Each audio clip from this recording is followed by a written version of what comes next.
제가 먼저 1절을 보겠습니다. 이 말씀은 야게의 아들 아굴의 자문이니 그가 이디엘 곧 이디엘과 우갈에게 이런 것이니라. 나는 다른 사람에게 비하면 짐승이라. 내게는 사람의 총명이 있지 아니하니라. 나는 지혜를 배우지 못하였고 또 거룩하신 자를 아는 지식이 없거니와 하늘에 올라갔다가 내려온 자가 누구인지, 바람을 그 잠중에 모은 자가 누구인지, 물을 옷에 싼 자가 누구인지, 땅의 모든 끝을 정한 자가 누구인지, 그의 이름이 무엇인지, 그의 아들의 이름이 무엇인지 너는 아느냐.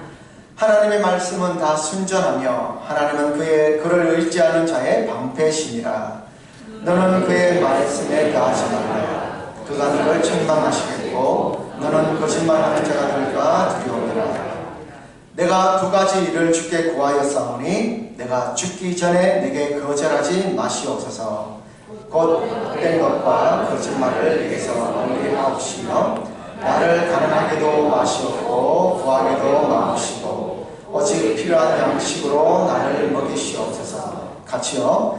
혹 내가 배불러서 하나님을 모른다 여호와가 누구냐 할까 하며, 혹 내가 가난하여 도둑질하고 내 하나님의 이름을 욕되게 할까 두려워하느니이다. 아멘. 아주 오래전에 한 수도사가 있었습니다. 이 수도사는 젊은 시절에 굉장히 열정으로 가득 찬 그런 총기 있고 열정이 있는 수도사였습니다. 그는 기도할 때마다 이렇게 기도를 했다고 합니다. 하나님, 제게 큰 능력을 주셔서 세상을 변화시킬 수 있는 은혜를 허락하여 주옵소서. 불의와 불법이 가득한 이 세상을 바로잡을 수 있도록 하나님 능력을 주옵소서라고 그렇게 기도를 했답니다. 이 당시만 하더라도 이 수도사는 젊었기 때문에 정의감에 불타 있었고 주변 사람들은 그의 신앙을 보고 정말 칭찬을 했대요. 하지만 시간이 흘러서 세상은 바뀌지 않았고 악은 여전히 강했으며 사람들의 마음도 달라지지 않았습니다.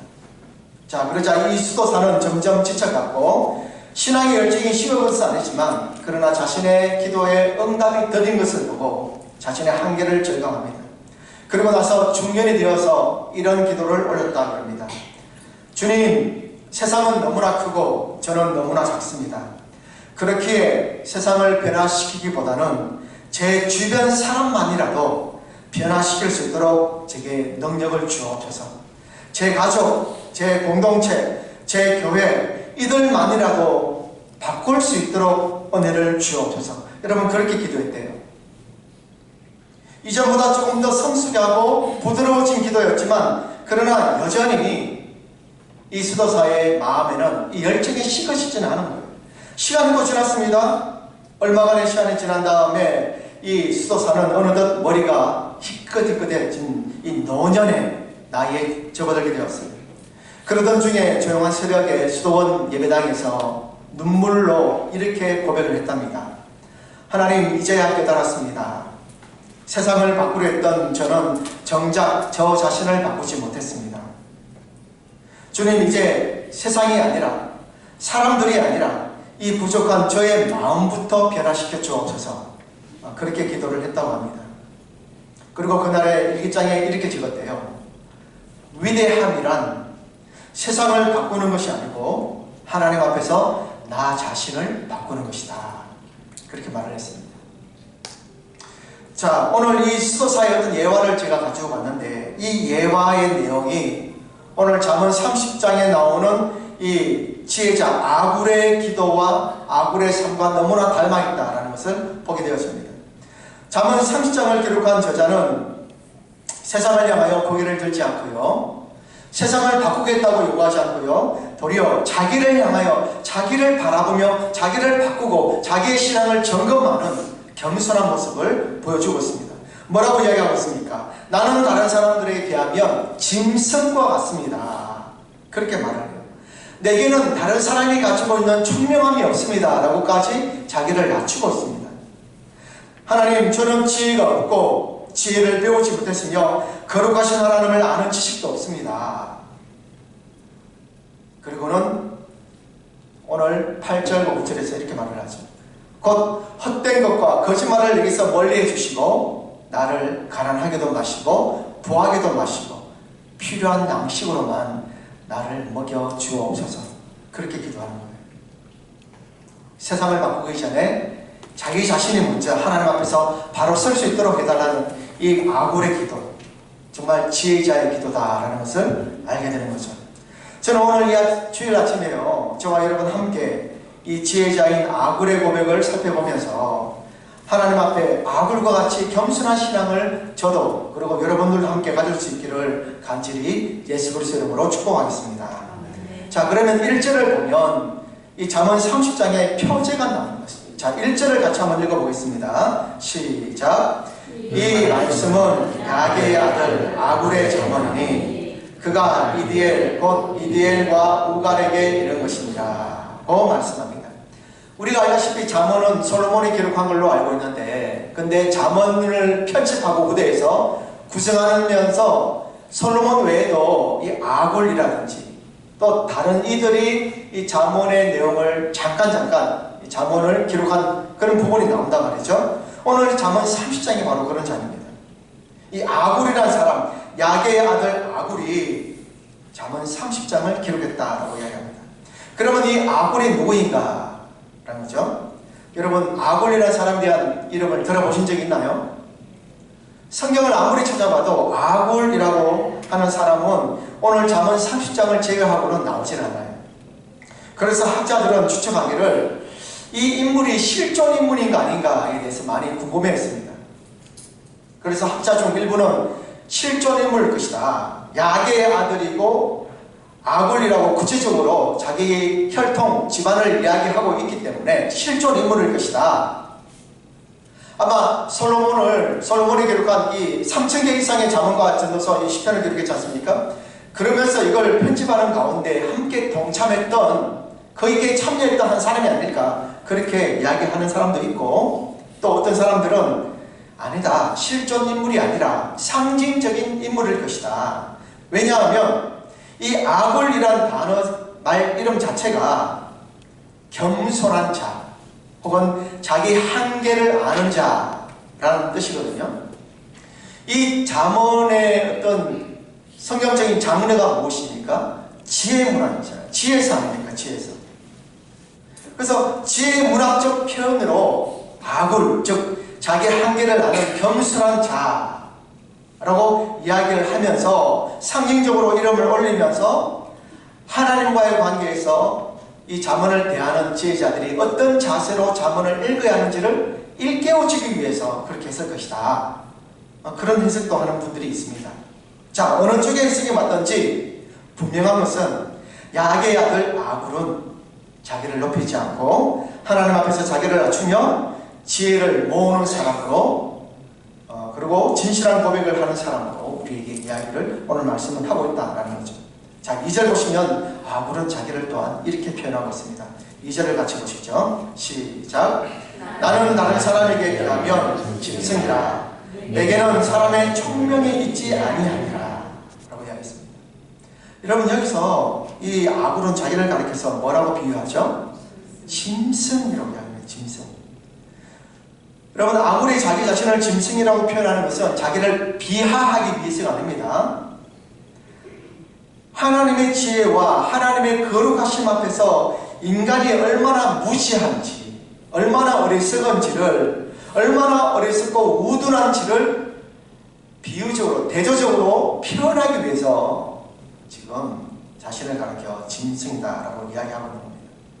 여러분, 이 대목에서 우리는 아굴이 얼마나 겸손한 사람인지를 알 수 있게 되어지죠. 여러분, 세상 사람들은 할 수만 있다면 어떻습니까? 자신을 높이려고 그러죠. 자기의 지혜를 자랑하려고 합니다. 무시당하기 싫기 때문에, 인정받고 싶어하고 높아지고 싶기 때문에 자기를 낮추거나 겸손케 하기보다는 어떻게든 자기를 피하라고 자기를 내세우고 자랑하는, 거기에 더 관심이 많이 있습니다. 자, 하지만 오늘 잠언의 저자인 아굴은 정반대의 말을 하고 있다는 거죠. 아굴은 나는 짐승같이 어리석고 우둔하며 사람들이 너네들이 가지고 있는 총명함이 내게 없구나 라고 자기의 한계와 약함을 먼저 지금 고백을 하고 있어요. 자, 성도 여러분, 아굴의 이 같은 고백이야말로 인간의 지혜로는 하나님의 그 큰 뜻을 다 깨달을 수 없다는 그 인정하는 말 아니겠습니까? 비록 지혜의 문학, 지혜의 서인 잠언을 자기도 기록하고는 있으나 그러나 하나님 앞에서 우리가 자신의 지혜는 자랑할 것도 없고 내세울 것도 없을 만큼의 굉장히 낮고 어리석어 마치 짐승과도 같고, 하나님 앞에서 우리는 나는 총명함이 없다, 지금 그 이야기를 하고 있는 거죠. 자, 여러분, 이와 같은 고백이야말로 진정한 지혜자의 고백 아니겠습니까? 정말 지혜 있는 사람은 여호와 하나님을 경외하고 그리고 그분의 크심 앞에 우리의 한계와 약함을 고백할 수밖에 없는 것이 그 사람이 정말 지혜로운 사람이다라는 거죠. 여러분, 지혜가 무엇입니까? 하나님 앞에서 우리는 아무것도 아니라는, 아무것도 아닌 그런 존재라고 고백하는 거, 여러분, 그게 지혜가 아닐까요? 그러므로 지혜는, 성경에서 말씀하고 있는 지혜는요, 무지에서 자기를 인정하는 겁니다. 내가 얼마나 모르는지, 하나님께 지혜를 구할 수밖에 없는 그런 무지한 자인지를 고백하는 것이, 그게 지혜로운 자다라는 것이죠. 자, 그렇습니다. 하나님 앞에서는요, 그 어떤 인간도 무지합니다. 지식이 아무리 많고 박사 PhD 학위가 아무리 많아도 여러분, 하나님 앞에서는 무시한 사람이에요. 세상의 학문이나 경험이 아무리 많아도 하나님의 뜻을 헤아릴 수가 없어요. 인간의 한계를 인정하고 자신의 어리석음을 고백할 그때서야 그 사람에게 하나님의 지혜가 임하는 겁니다. 여러분, 오늘 아굴의 모습을 보시면서 무엇을 우리가 배워야 할까요? 겸손 아니겠습니까? 여러분, 신앙의 첫걸음이 있다면 그것은 바로 아굴의 고백처럼 나는 짐승과 같다, 즉 하나님 앞에서 나는 아무것도 아닌 존재다 라는 이 겸손이 바로 신앙의 첫걸음이다 라는 사실을 여러분 기억하시기 바랍니다. 성경에 보면 하나님은 겸손한 자를 사랑하시고 그를 높이시지만, 그러나 교만한 자를 하나님은 대적하신다. 대적한다는 말은 서로 싸운다, 전투를 벌이겠다, 하나님의 칼을 들고 그 사람과 싸우겠다라는 말이에요. 겸손한 자에게 은혜를 베푸시나 교만한 자는 하나님이 대적하신대요. 성경에 나타난 하나님의 사람들의 모습을 보십시오. 여러분, 하나의 공통점이 있습니다. 몇 가지 예를 들어보면, 믿음의 조상 아브라함은 자신을 향하여서 뭐라고 이야기했는지 아십니까? 창세기 18장 27절에 이렇게 말을 합니다. 같이 봅니다. 시작. 아브라함이 대답하여 이르되 나는 티끌이나 재와 같사오나 감히 주께 아뢰나이다. 믿음의 조상 아브라함이에요. 여러분, 아브라함보다 위대한 사람이 있을까요? 그런 아브라함조차도 하나님 앞에서 뭐라고 이야기해요? 하나님, 소돔성을 위해서 중보하며 기도하면서 그가 했던 말이에요. 아브라함이 대답하여 이르되 하나님이여, 나는 티끌처럼 혹은 재와 같사오니 그런 제가 감히 우리 여호와 하나님께 기도합니다, 아뢰나이다 라고 하나님 앞에서 겸손한 모습을 보여주죠. 또 하나님의 마음에 딱 기준점이 되어지는 하나님 마음에 합한 사람 다윗 왕도 시편 131편 2절에서 자신을 가리켜 이렇게 말을 합니다. 같이요. 실로 내가 내 영혼으로 고요하고 평온하게 하기를 젖된 아이가 그의 어머니 품에 있음 같게 하였나니 내 영혼이 젖된 아이와 같도다 라고 이야기하면서 자기가 하나님 앞에서 굉장히 어린아이와 같은, 마치 아기와 같은 존재다 이야기를 하고 있습니다. 지혜의 왕이요, 그리고 모든 부귀영화를 한손에 쥐고 흔들었던 솔로몬 왕은 열왕기상 3장 7절에서 이렇게 말을 합니다. 같이 봅니다. 나의 하나님 여호와여, 주께서 종으로 종의 아버지 다윗을 대신하여 왕이 되게 하셨사오나 종은 작은 아이라 출발 줄을 알지 못하고. 솔로몬의 초기의 모습이에요. 말년의 모습은 우상을 숭배하고 범죄한 모습을 보여주지만 그러나 초기의 솔로몬의 모습은요, 종은 작은 아이라 라고 말할 정도로 굉장히 겸손했던 사람이었어요. 여러분, 신약시대에 와서는 인류 역사상 가장 위대한 전도자 누구였습니까? 사도 바울은 고린도전서 15장 8절에서 자신을 가리켜 이렇게 말을 합니다. 시작. 맨 나중에 만삭되지 못하여 난자 같은 내게도 무엇이고. 자기는 만삭되어 나오지 못했대요. 그만큼 부족한 그런 사람이라고 이야기하는 거죠. 요즘에는 그 7작둥에 8작둥이 있잖아요. 미리 출산을 일찍 해도 7개월, 8개월 출산해도 인큐베이터에 들어가서 이렇게 잘 건강하게 자라지만 2000년 전에는 그런 게 어딨습니까? 더 일찍 태어나면 무엇인가 문제가 있다고 해서 굉장히 천대받던 그런 시대에서 바울은 그와 같은 자와 같은 내가 그런 자와 같았다라고 이야기하고 있는 겁니다. 그래서 이어서 이렇게 말을 하고 있어요. 디모데전서 1장 15절에서 이렇게 말을 합니다. 시작. 이보다 모든 사람이 받을 만한 이 말이요, 그리스도 예수께서 죄인을 구원하시려고 세상에 임하셨다 하였도다. 죄인 중에 내가 그랬습니다. 거기까지 자신을 이렇게 낮추어 이야기를 하고 있는 겁니다. 여러분 보십시오. 하나님은 이처럼 자신을 겸손하게 여기는 자들에게 은혜를 베푸시고 능력을 베푸시고 길을 여시는 거죠. 구약에 타락했던 여러분 사울 왕을 보십시오. 사울 왕, 그가 타락하기 전에는요, 사울이 얼마나 그 심령이 깨끗한지 아십니까? 뭐라고 이야기하고 있나요? 사무엘상 9장 21절을 읽어봅니다. 시작.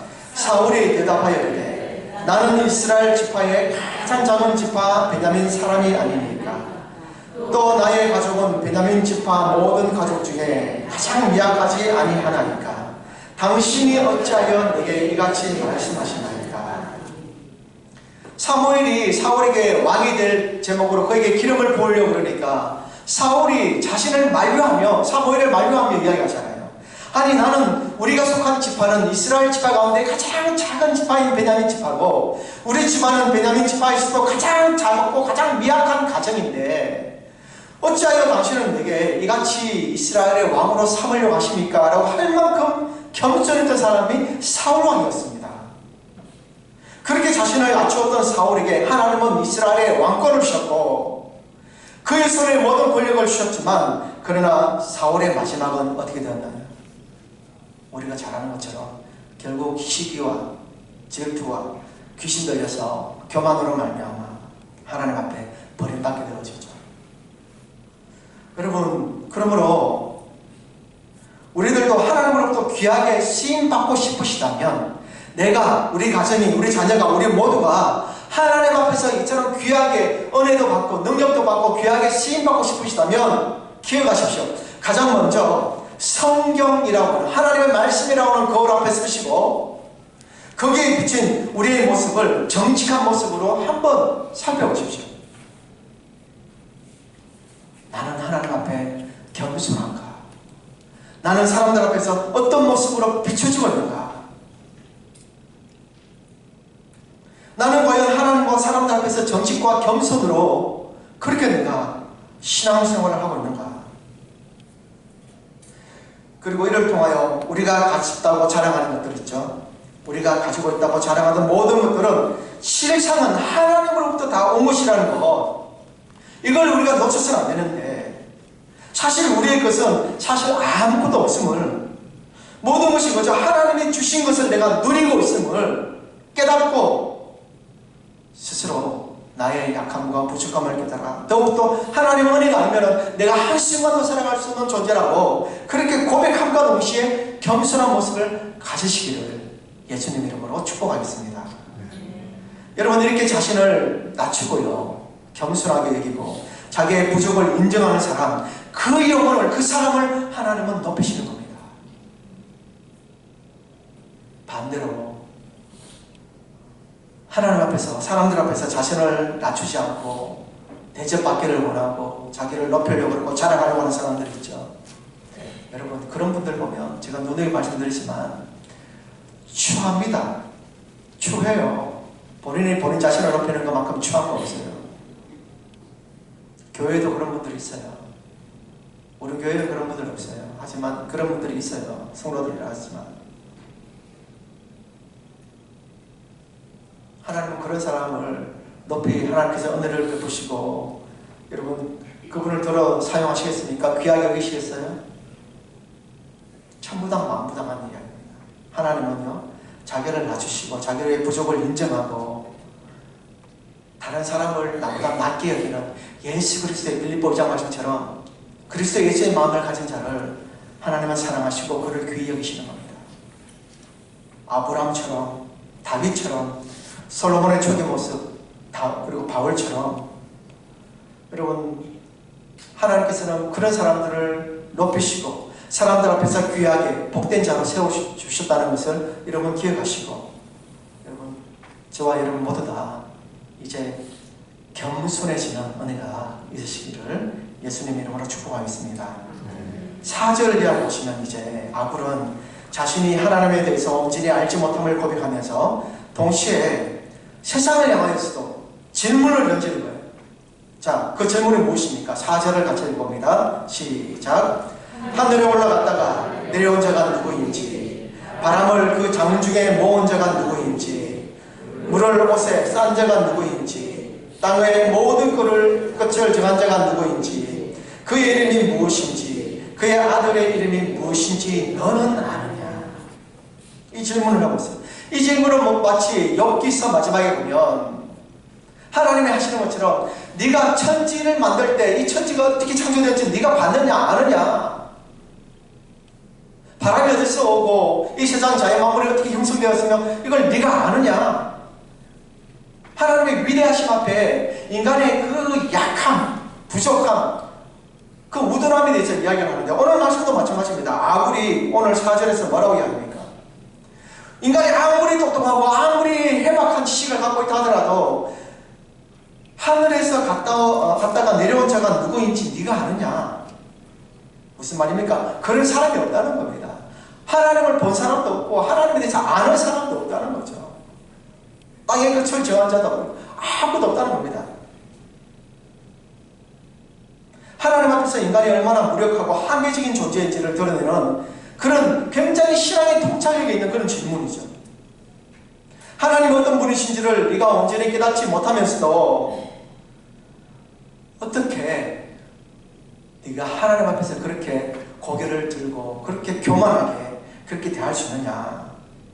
하나님이 얼마나 크고 위대하신지를 깨닫지 못하고 네가 어떻게 인간의 능력으로 하나님의 영역에 이를 수 있다고 그렇게 자만하고 있느냐? 인간의 지혜와 능력으로는 도무지 하나님의 창조와 그 신비를 헤아릴 수 없고 또 깨달을 수도 없다라고 아굴은 이야기를 하고 있습니다. 여러분 그렇죠? 지금 이 질문 한마디로 아굴은 창조주 하나님과 피조물인 인간 사이에 절대적인 그 차이를 지금 드러내고 있는 겁니다. 인간은 하늘과 땅 사이를 오르내릴 수가 없습니다. 바람과 물을 다스릴 수도 없습니다.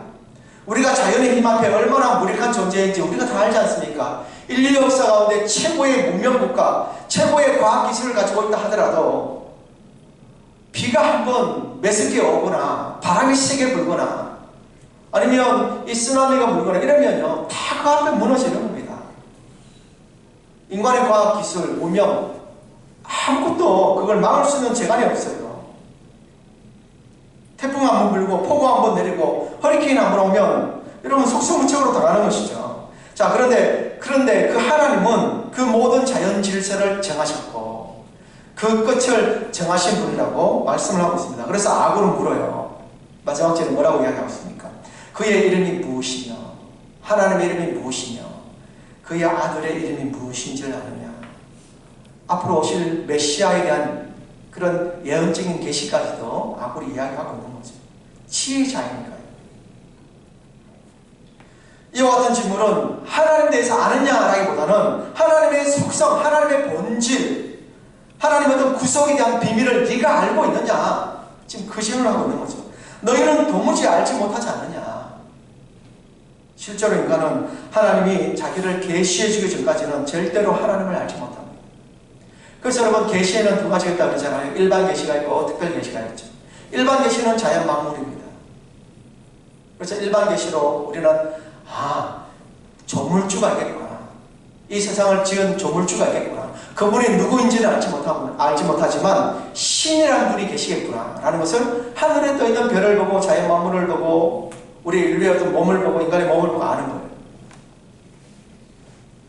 하지만 하나님은 구체적으로 특별 계시 예수 그리스도의 성육신 사건과 우리에게 성경 말씀을 주시고 우리에게 내주하시는 성령께서 임재하심으로 말미암아 이것이 특별 계시가 되어서 그분이 여호와 하나님, 성자 하나님, 성령 하나님, 이 삼위 하나님이시구나 라는 것을 알게 되어지고 인간의 시작이 어떻게 인류 문명이 어떻게 시작되어졌고 창조와 타락과 구속의 이 과정을 통하여서 인류 문명이 어떻게 끝이 되어지는지를 우리는 성경을 통하여 다 알고 있습니다. 하나님은 특별 계시로 우리에게 주신 거죠. 여러분 말 그대로 특별 계시예요. 하나님이 주셨기 때문에 아는 거지 하나님이 주시지 않은 일반 계시로는요 하나님의 누군지를 알지 못합니다. 일반 계시로는 하나님의 구속 사역도 이해하지 못합니다. 자신이 죄인인 것도 깨닫지는 못하는 거예요. 일반 계시의 그게 한계죠. 그래서 인간 스스로는 학문으로 일반 계시까지는 하나님이 보신 자연 만물로 조물주가 있겠구나까지는 추측할 수 있을지언정 그 이상은 알지 못합니다. 그래서 하나님은 자신을 스스로 계시해 주기 전까지는 절대로 인간의 타락한 이성으로는요 하나님을 생각해낼 수도 또 하나님의 뜻을 발견할 수도 없는 거예요. 하나님이 알려주셔야만 되는 겁니다. 자, 그러면 어떻습니까?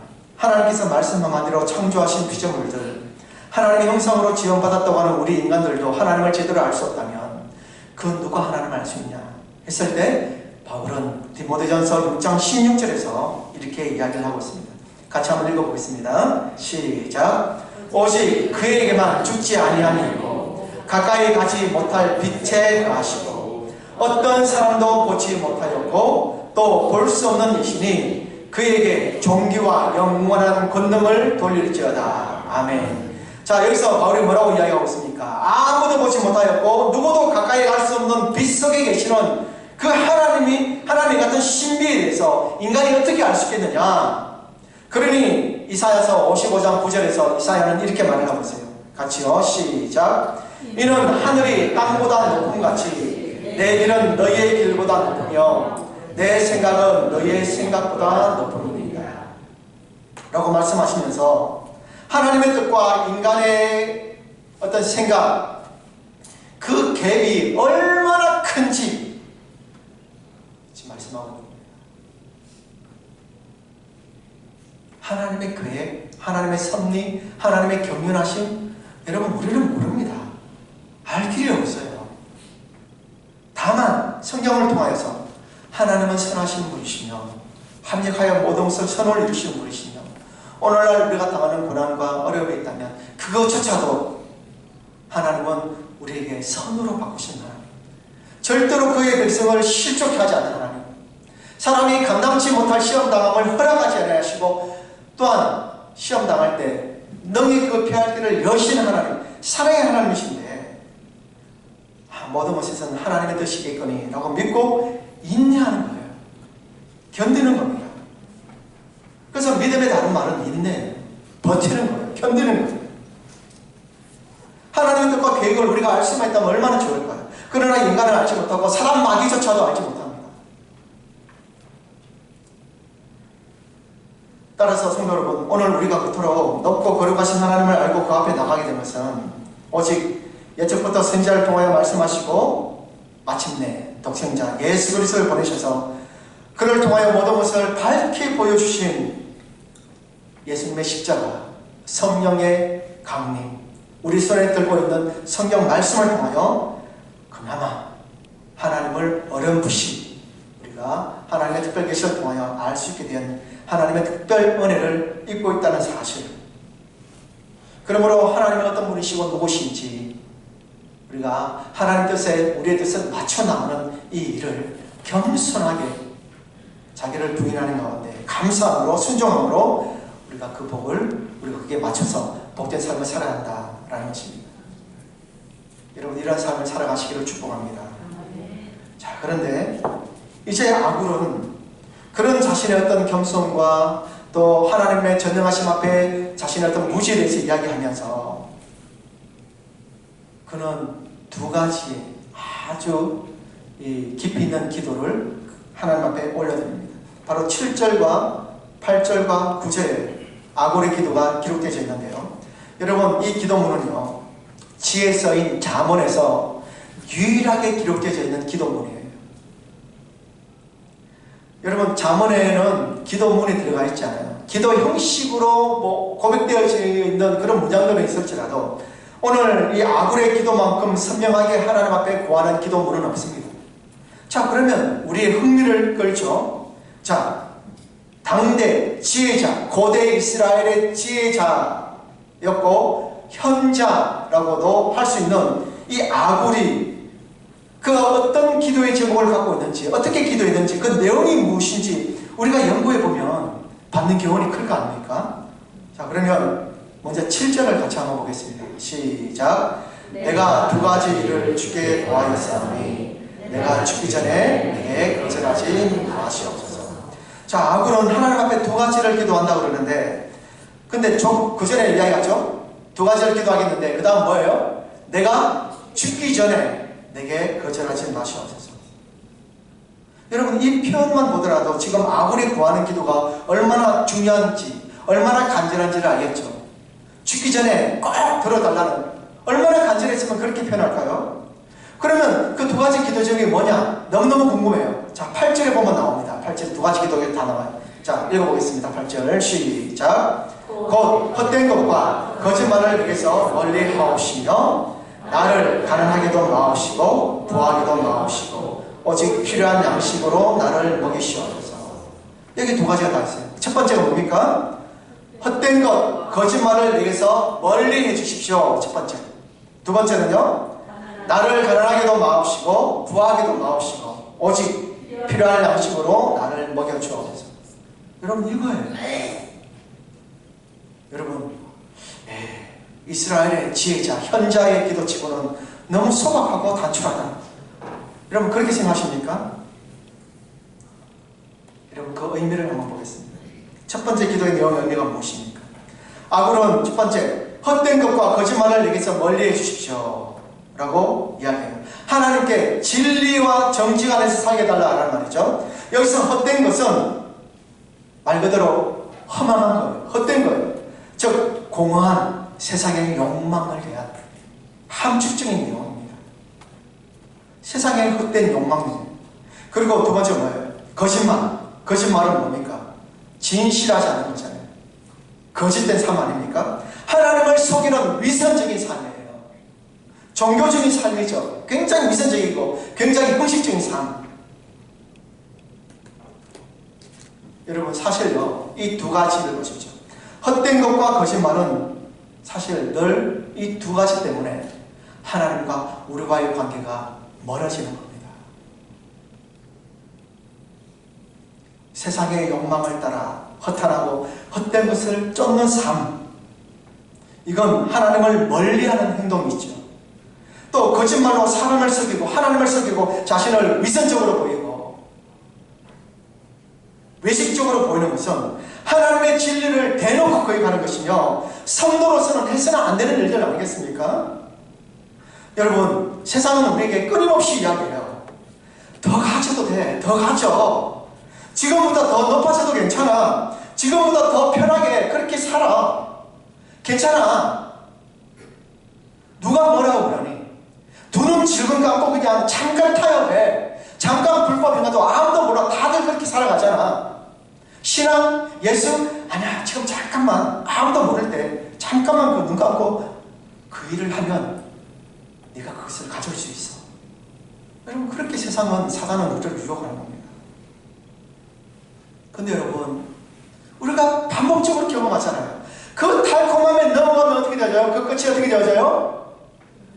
허망해요. 허탄하잖아요. 그 달콤함과 미혹함에 넘어지면 그것으로 진짜 우리가 행복하고 진짜 만족하냐면 그게 아니라는 겁니다.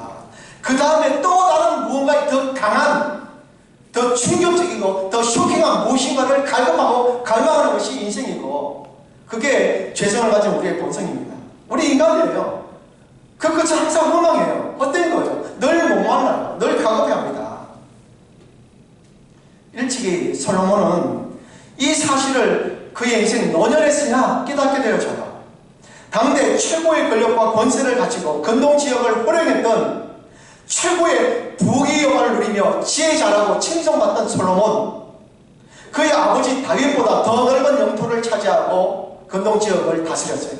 막강한 권세와 힘을 가지고 조공을 다 받아 누리며 살아왔던 이 솔로몬, 인류 역사상 솔로몬처럼 부귀영화를 누린 왕이 없을 만큼 그 찬란한 파란만장한 삶을 살았던 이 솔로몬조차도 인생 말년에 그가 기록한 전도서에서 뭐라고 이야기하는지 아십니까?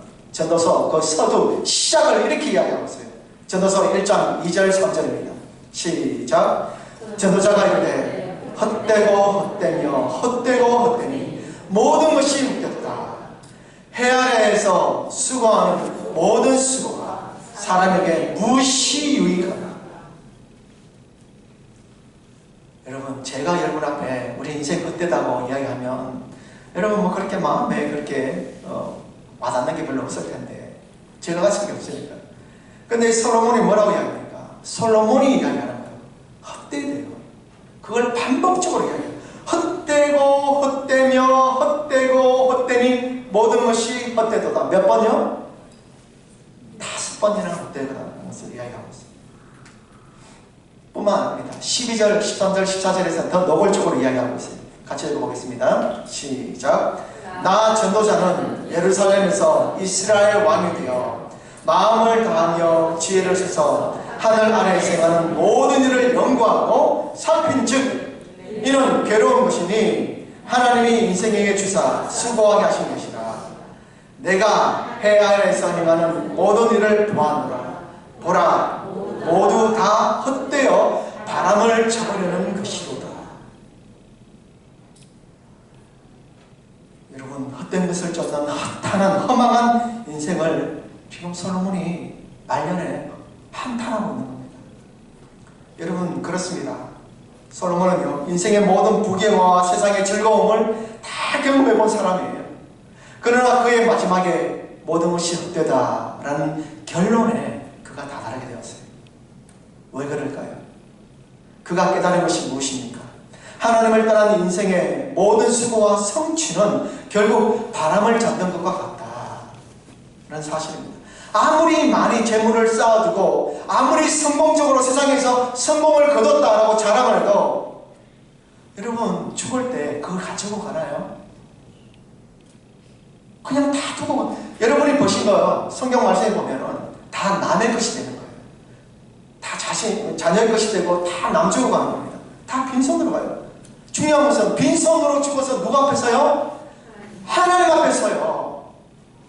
근데 여러분이 이 땅 가운데 수고했던, 땀 흘렸던 재물, 성공 이런 것들은 다 빈손이지만 여러분들이 하나님과 교회와 복음을 위해서 했던 수고들은 빈손이 아니에요. 그게 하나님 앞에 가서 그걸로 여러분의 영원한 eternal life, 영원한 삶을 대한 보상과 멸관의 크기와 영생의 가치를 결정하는 겁니다. 여러분, 이게 얼마나 중요한 겁니까? 여러분 80년, 길면 100년의 인생을 살잖아요. 100년 동안 이 세상에서 떵떵거리며 살아가는 것을 추구하시겠어요? 아니면 하나님 나라, 영원한 하나님 나라에서 가질 보상, 멸관, 상급, 그걸 바라보고 사시겠어요? 누가 지혜자입니까? 누가 어리석은 사람입니까? 여러분, 세상에서 아무리 성공했다 그래도 하나님 앞에서 빌손으로 들고 가면 아무 소용 없는 겁니다. 하나님이 중심되지 않는 삶.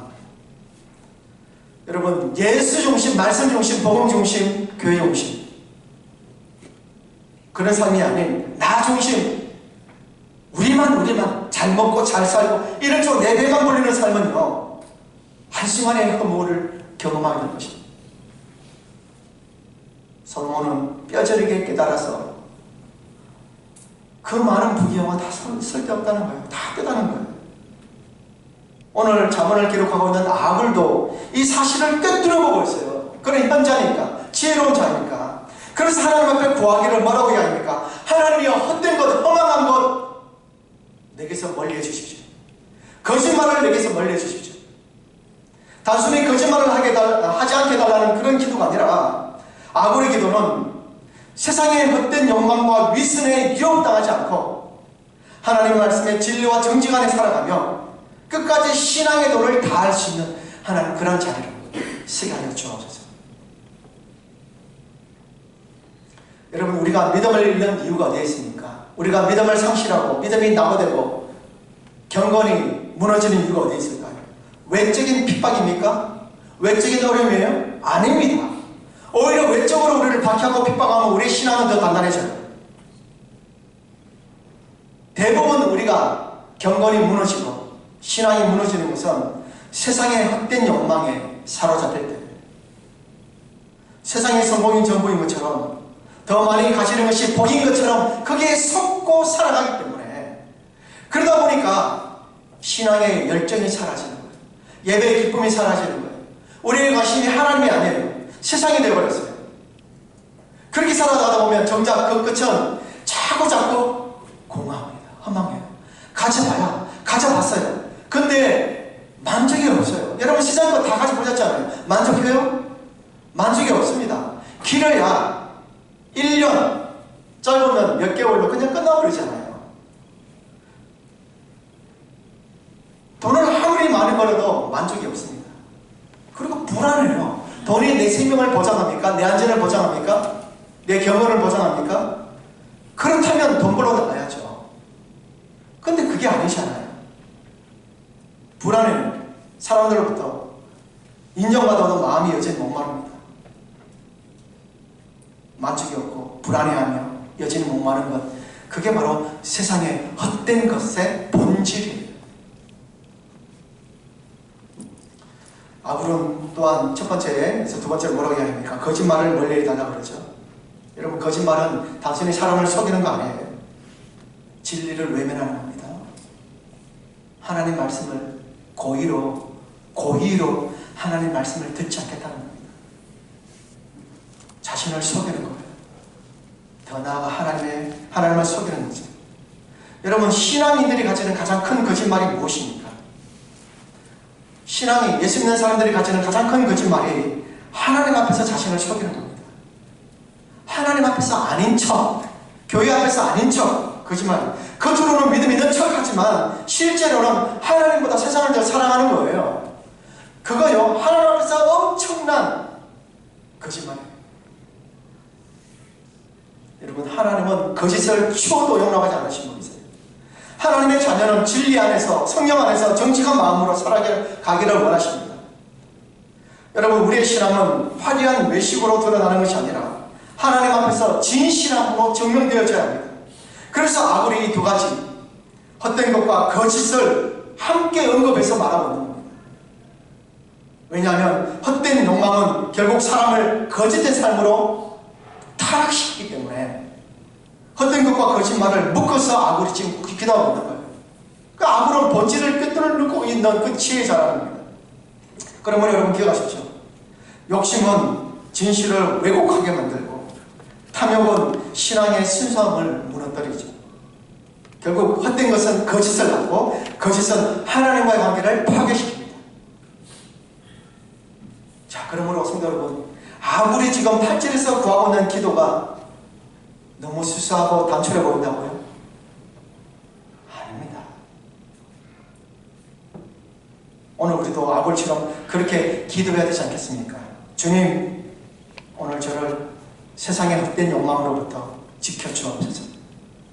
하나님이 아닌 세상의 달콤한 유혹으로부터 마음을 빼앗기지 않게 해주시고 거짓과 위선과 외식과 형식주의에서 하나님 건져 주옵소서. 하나님 앞에서 진실하게, 사람들 앞에서도 정직하게 살게 하옵소서. 여러분, 이런 기도를 저와 여러분들이 이제 올려드려야 되지 않겠습니까? 오늘날 우리도 신앙의 의형이 아니라 하나님 앞에서 중심을 돌아보고 여러분 주님 앞에서 더욱더 칭찬받고 인정받는 주님의 교회 성도로 여러분들이 살아가시기를 예수님 이름으로 축복하겠습니다. 그럼 그리고 두 번째 8절의 하반절을 보면 이렇게 말씀합니다. 같이 했습니다. 시작. 나를 가난하게도 마옵시고 부하게도 마시옵고 오직 필요한 양식으로 나를 먹이소서. 예. 그러니까 주기도문을 통해서 예수님께서 일용할 양식을 위해서 구했을 때 말씀을 드렸습니다. 같은 맥락입니다. 꼭 필요한 만큼 하나님의 은혜를 주옵소서. 여기서 말하는 필요한 양식은 먹을 빵이나 아니면 먹을 음식을 말하는 게 아니죠. 자족할 수 있는 마음, 자족할 수 있는 은혜를 달라. 그 이야기를 하고 있는 겁니다. 그래서 아굴의 기도는 소극적인 기도가 아니고 굉장히 적극적인 기도예요. 신앙의 밸런스를 위해서 뭐라고 이야기합니까? 하나님 가난하게도 마시옵고 부하게도 마시옵고 오직 하나님 주의 주신 은혜에 자족하며 만족하며 살게 하옵소서. 혹은 내가 가난하여 하나님을 원망하든지 혹 내가 부하여 하나님을 부인하든지 하는 그런 죄를 범하지 않도록 하나님 내게 필요한 만큼만 은혜를 허락하여 주옵소서. 여러분 얼마나 이 아굴의 기도가 여러분 심도 있는 그런 기도입니까? 시험에 빠질까 두렵고 교만해질까 두렵다는 이 고백에서 하나님 중심 인생으로 살아가려고 몸부림치는 이 아굴의 기도. 여러분 이 거룩한 긴장감을 저와 여러분들이 잃지 말아야 합니다. 하나님 없이 잘 되는 삶은 불행이고 하나님과 함께하는 이 작은 삶이라 하더라도 그것이 복되다는 사실을 기억하십시오. 하나님 없이 성공하는 것은 성공이 아닙니다. 그러나 하나님과 함께 있을 때 주어지는 아주 일말의 작은 성공도 그것은 굉장히 큰 성공으로 여러분 믿으시기 바랍니다. 진짜 행복은 얼마나 많이 가지느냐에 있지 않고 누구와 함께 하느냐에 있다는 사실을 기억하십시오. 아굴은 먹고 사는 문제보다 하나님과 동행하는 삶을 선택했어요. 그럼 그 이유가 무엇인가? 그럼 마지막으로 9절 같이 한번 읽어보겠습니다. 시작. 혹 내가 배불러서 하나님을 모른다. 여호와가 누굴까 할까 하오며 혹 내가 가난하여 도둑질하고 내 하나님의 이름을 욕되게 할까 두려워하니. 여러분 참으로 대단한 참으로 놀라운 그런 아름다운 신앙 고백 아닙니까? 여기서 아굴의 기도의 목적이 뭐예요? 8절에서 아굴의 기도의 제목이 뭐예요? 기도의 목적이 무엇입니까? 왜 아굴이 헛된 것 거짓말을 멀리하게 달라고 하고 왜 부하기도 말고 가난하기도 말고 필요한 양식으로만 나를 먹여달라고 이야기하고 있습니까? 그 이유가 9절에 나오잖아요. 마지막 절에 보니까 내 하나님의 이름을 넙되게 하지 않게 하고 있어요. 하나님의 영광을 가리지 않기 위해서 아굴은 그렇게 구하고 있는 겁니다. 혹은 내가 배가 불러서 하나님을 모른다. 하나님이 누구냐고 할까봐. 또 반대로 내가 가난하여서 도둑질하고 내가 하나님의 이름을 욕되게 할까봐 나를 가난기도 마시고 부하기도 마시고 다만 필요한 은혜로만 양식으로만 나를 먹여달라는 이 얼마나 아름다운 신앙 고백. 여러분 이 기도를 받으시는 듣고 계시는 하나님을 생각해 보십시오. 이 기도를 아굴의 기도를 듣고 계시는 하나님의 모습이 얼마나 흐뭇해하시고 얼마나 감동하시고 얼마나 기뻐하셨을까요? 여러분 우리도 이 정도의 수준의 기도를 해야 되지 않겠습니까? 이런 고백, 이런 기도 이제 우리가 올려드려야 되지 않을까요?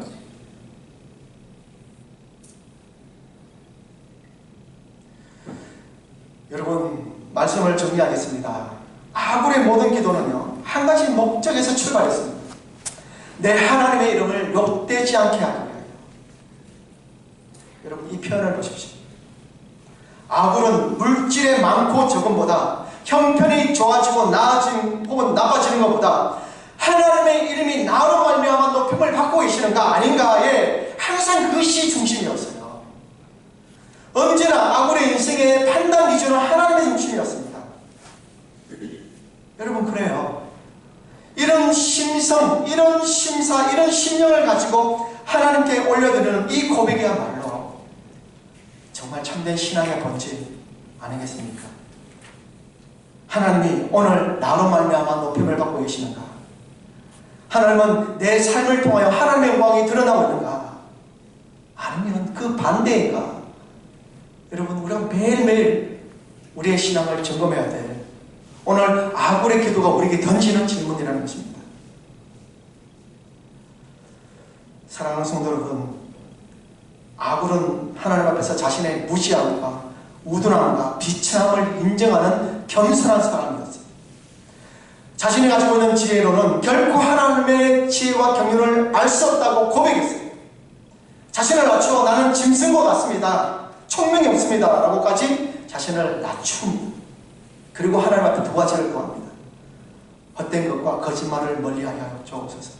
그리고 가난기도 마시고 부하기도 마시고 필요한 양식으로 함께하여 주옵소서. 왜? 모든 것을 통하여 하나님께 영광이 되어지지 않고 하나님의 이름에 욕되게 할까봐 두렵습니다.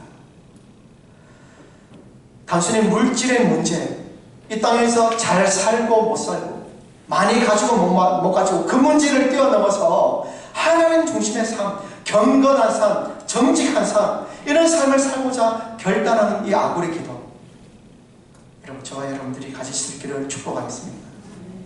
여러분, 어떤 환경에 놓여있든지 하나님은 우리 아버지로서의 그 역할을 다하고 계십니다. 오늘도 하나님은 나의 아버지로서 우리 삶을 주관하시고 우리 가정과 자녀와 생업과 교회를 이끌고 계십니다.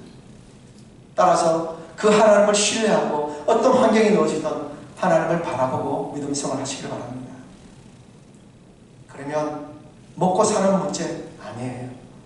하나님을 신뢰하며 살아가는 이 믿음의 양식, 또 하나님의 지키시는 안전과 보호의 양식으로 말미암아 오늘도 주님 앞에 서는 그날까지 우리 인생이 더욱더 연단되어지고 견고하게 서나갈 겁니다. 이런 은혜가 저와 여러분의 삶 가운데 충만하시기를 예수 그리스도의 이름으로 축복하겠습니다. 기도하겠습니다.